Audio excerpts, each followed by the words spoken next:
We now return to Illinois Rising, presented by the Illinois Policy Institute, the radio show discussing the honest truth about Illinois policy and politics.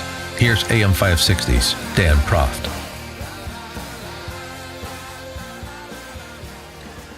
Back in on this edition of Illinois Rising, I'm joined by Cole Lauterbach. He is a reporter with the Illinois News Network. And Cole, we were just talking about what Leslie Munger did to put legislators and constitutional officers' pay in queue with the rest of the unpaid bills in Illinois. And concurrent with that, one of the other big news stories coming out of Springfield this week was Democrats resuscitating the idea of a graduated state income tax. By the way, something that Karen Lewis and the Chicago Teachers Union, big proponent of. Yeah, they claim it's going to solve the problems. Yeah, so we're going to go from 3.5% all the way up to rates of 9.75% for those making more than $1 million a year. It doesn't seem to me like we can tax our way to prosperity. I know that's a cliche, but all of them happen to be true. And it seems like this is Chicago Democrats trying the same old tack. It's just a revenue problem in state government. It's not a spend problem. Yeah, and the way that this is going to be set up is, $1.5 million for married filing jointly. And then, what this does, the main point is it creates the movement in the tax code. It moves away from the flat tax we've had. And I think it's one of the things that Democrats are looking at in terms of a ballot initiative, constitutional amendment, right, to amend the Constitution, since right now it provides only for a flat tax, to generate turnout in November. I think that's right. A big part of this, too. That's ancillary. Don't worry about that. Everything has to be looked at through a political prism. Well, for more on this, we're now joined by Kim Clark-Meich. She is the Illinois State Director for the NFIB, the National Federation of Independent Business. Kim, thanks for joining us. Appreciate it. Oh, absolutely.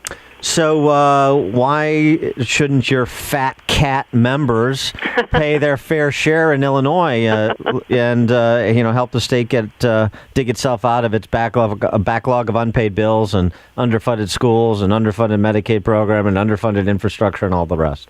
Well, I think small business owners already pay their fair share in multiple ways. Illinois is one of the most expensive places to do business in when you look at unemployment insurance, workers' compensation, of course, a problem with frivolous lawsuits in our state. So the flat tax is really one of the few bright spots we have in the state of Illinois. And, of course, now lawmakers are looking to take that away. Well, it's interesting. I mentioned earlier in the show, had the chance to speak to State Representative Lou Lang, who is the sponsor of this idea, on my morning show this week. And Representative Lang made the point, what are you talking about here? 99.3% of Illinois families will see a tax cut under his proposal. So it's all good news except for those that are way up there in the stratosphere with seven-figure incomes. Well, I think the key here is trust. I think the taxpayers in this state should ask themselves, do they trust lawmakers, particularly the majority party, keeping their word and keeping those rates that Representative Lou Lang has outlined in his bill? I think what people need to understand is that it's going to be real simple for the Democrat majorities to now tinker with those tax rates because they can say, well, we'll protect the folks who don't make much money, but now that we have these tiers that are outlined in a progressive income tax, we'll be able to, quote, unquote, soak the rich. And I guess another question is, what's their definition of rich? Well, right. I think there's two things here, too, and I made this point to Lou Lang. He just kind of glossed over it. But one is 3.75%, which is the lowest rate. Wait a second. I thought the 2011 tax increase was temporary and we were going to go back to 3%. So this is still a substantial increase for families over what they were paying in 2011 prior to that tax increase being passed and what they were promised the taxes would go back to in terms of rates. So that's number one. And number two, in the constitutional amendment as it's worded, it doesn't have rates included. It's in the legislation, but it's not in the constitutional language. So the constitutional language would just authorize a graduated state income tax. It wouldn't lock in rates. Yeah, you're absolutely correct. And I think it's also important to note that under Lou Lang's proposal, it would bring in $1.9 billion, which is a lot of money, but it's not even close to what the state is really going to need to dig itself out from all of the mess, not only just the pension debt, but the backlog of bills and on and on and on. So it's not going to take long for lawmakers to figure out, once they get it in the statute and change the Constitution, it's going to be real easy to raise those rates again under the auspices of soaking the rich, and raise that from $1.9 billion to $6, $7, $8, $9 billion, whatever it is they think they need. Kim, one of the talking points about in regards to the budget impasse is that, well, the big reason why businesses are leaving is not our oppressive workers' comp situation or other costs of doing business in the state. It's the uncertainty of the fact that we are such a turbulent government at this point in Illinois. If that is the premise, what then does an uncertain future about how much people will be taxed for their S-corps, for their LLCs, what kind of effect do you think that's going to have in the mind of a small business owner that's looking to plant roots in a community? Right, and you're absolutely right, and I think that's a fair argument. The uncertainty is certainly important. I think probably more so for businesses looking to locate here than those who are already dedicated to their communities, like small business owners are. Many of them don't have the luxury of moving across the state line. They're rooted in their communities. Their children go to the local schools. They sponsor the little league teams, and so they're kind of stuck here for many of my members at least, and so. The other thing that's troubling as well, and Governor Rauner has been very clear, not only in the campaign, but now as governor, is that he's willing to look at revenue. We don't necessarily like that, but we understand it. But that has to go hand in hand with real reform. And I don't see anything that is tied to this new tax increase that even remotely looks like reform when it comes to our business community. We have got to have workers' compensation reform, unemployment insurance reform, as well as tort reform. And so that's the other part that's frustrating, is that they just seem to ignore Governor Rauner's outstretched hand, if you will, and keep pushing through their proposals and their agenda that has failed the state. We're talking to Kim Clark-Meisch. She's the Illinois State Director for NFIB, National Federation of Independent Business. And Kim, so you have a chance to talk to entrepreneurial capitalists, the small business job creators and wealth producers on a daily basis in Illinois.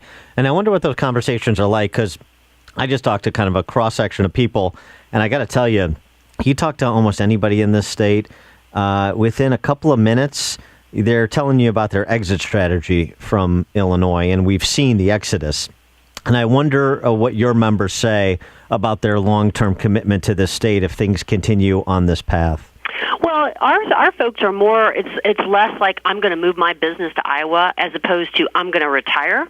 I'm going to close my doors, and I'm going to go enjoy my life because I don't need these headaches. I mean, most of my members, again, are dedicated to their communities, but they certainly aren't fools. And, the other interesting part of this type of legislation and any other legislation and what we've seen in history is that small business owners, businesses in general, will adapt to any kind of public policy changes that the lawmakers, whether in Washington or Springfield, throw at them. And so that's why you have so many who file a Subchapter S now, because it's a lower rate currently in Illinois. That might change if something like a progressive tax gets in place, and they would be paying more as a Subchapter S versus a C Corp. So I think you will see a lot of small business owners who do want to stay in business certainly figure a way to get out from under paying a higher, more oppressive tax. And are you going to be activating your members, or your members already communicating to you about this proposal and wanting to weigh in on it? Yeah, we certainly, I think we're going to take a look at not only the constitutional amendments, which is a little bit harder to, frankly, to say, well, let's not take that to the people. That's a harder argument, but certainly looking at Representative Lang's bill. But I will tell you, if I can throw in one more thing that we're very worried about right now, is paid sick leave. I mean, that is an issue that is certainly making its way very fast through the General Assembly, so we have certainly activated our members on that. And this is, we're finding that here at the 11th hour, lawmakers were nowhere to be found all year, and now at the 11th hour, we have all these huge issues before the General Assembly. I wonder how many of them have really surveyed their small business owners in their own districts to find out where there's an appetite for something like this. So we'll definitely be weighing in with our membership and asking them to contact their lawmakers. Well, I mean, look, they've done such a nice job running the state. They're going to move forward and help your small business members run their businesses for them. So I think that's pretty generous of the political class in Springfield. playing field. Right. I always love it. Lawmakers trying to save small business owners from themselves. Yeah. You know, it's like, look, let these guys do what they do. They're going to fail. They're going to, you talk to very, successful people, and they'll tell you they failed 10 times before they succeeded. There's a lot of bills that go through the General Assembly where you have lawmakers who've never owned a business, never even came close to it, trying to tell these small business owners how to run their business and how to treat their employees. And thank you very much. Small business owners treat their employees very well. Yes, Illinois lawmakers, please stop helping. She is Kim Clark-Mize. She's the Illinois State Director for NFIB, National Federation of Independent Business. Kim, thanks for joining us. Appreciate it. Absolutely. Anytime. Thanks.